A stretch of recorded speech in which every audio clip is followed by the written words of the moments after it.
Hey dads!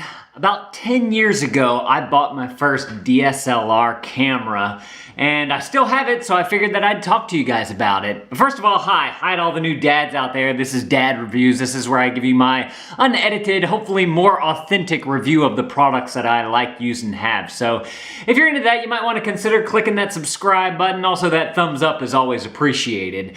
So like I said, back in 2007, I believe it was, maybe 2000, I can't remember. No, it had to have been 2010. I don't remember. I got this camera right here, and this one is a Nikon D90. And it was one of the first DSLRs that had video capability onto it. So the video capability is only 720p, which sucks. You should at least, if you're gonna buy a camera, you should buy something with 1080p. I'm gonna link this one up down in the description below, but more importantly, my friend over at Out of the Box, he has a camera that we reviewed on the channel. I'll link it up right up there, and I'll put a link down there to that. It's an older Canon camera that does do great video work, and it's a T4i, so you can find one used at a really good price if you want to go video. But I still have this camera, one, because it was like my first intro to video and pictures and all that I bought for myself. It was my first big DSLR camera. I had a video camera. It was a Canon SL1S, if y'all know what that is, XL1S, and it was just this big whole DV tape clunker thing. And so I wanted to get something, you know, smaller, but still had some capabilities to it. And the DSLR just looked better. So I went with this because it was one, the only one on the market at the time. And two, I wanted to have something to take pictures with too. My dad really liked photography whenever he was probably about my age, maybe a little younger. And so I think I got that bug from him, and I just kept up with it, I think longer than he did. So it's got a whole slew of settings here, from manuals to portraits, autos, and flashes, and aperture, and shutter. There's a one thing that I've been really digging into is night photography with my Canon. If you check out my Instagram, instagram.com/lanevids, that's my other channel, lanevids. So all my social media is geared around that. But if you want to check out my Instagram, instagram.com/lanevids, and you'd have to probably scroll through a little bit to see some of the photography, but there is some nighttime photography on there.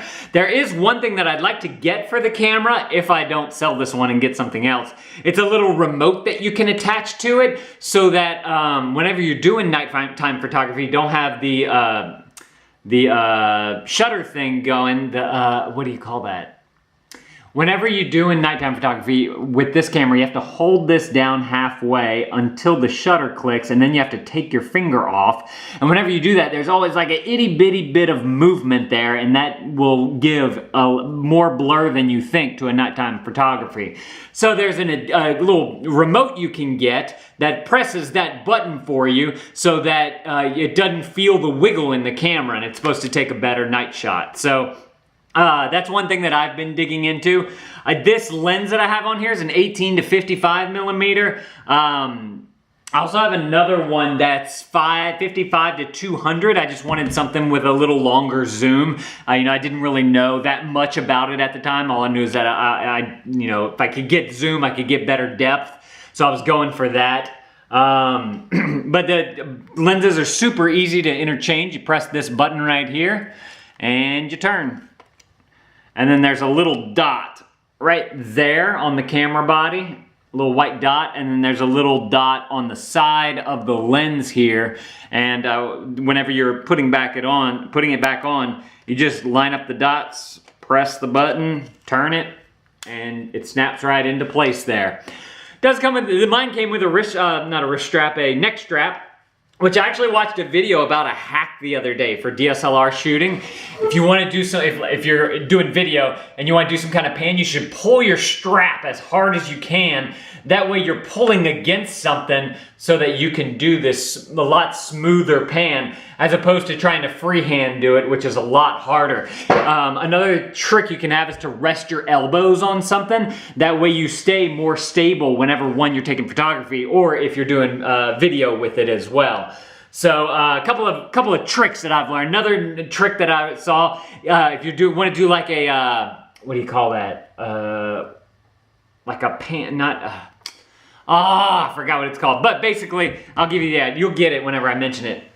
Take a flat surface, put a towel on it, put your camera on top of the towel, hit record, and just pull the towel. And it gives that a slide. That's what it is. It gives that slide effect for like 10 bucks for a towel.